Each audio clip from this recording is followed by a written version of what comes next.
शिवम राजेश परदेशी वय वर्ष 28 असं मृत तरुणाचं नाव आहे। वडापाव खायला गेला असता ही घटना घडली। दिलेला वडापाव हातात घेताच पुढे काय घडलं पाहण्यासाठी वैभव किशोर साळुंखे वय वर्ष 24 याला ताब्यात घेतले असून मीडिया रिपोर्टनुसार शिवम आणि वैभव दोघेही गणेशपेठ परिसरात राहत असून त्यांची तोंड ओळख होती।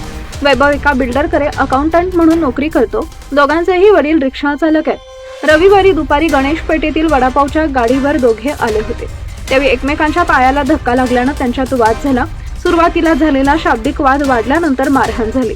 वैभवनं शिवमच्या छातीत जोरदार बुक्क्या मारल्याचं पोलिसांनी सांगितले। मारहाणीनंतर शिवम घरी गेला आणि झोपला।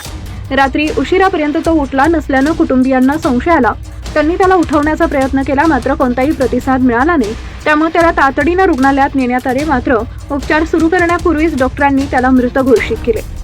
अंतर्गत रक्तस्राव झाल्यानं त्याचा मृत्यू झाल्याचं प्रथमदर्शनी समोर आले।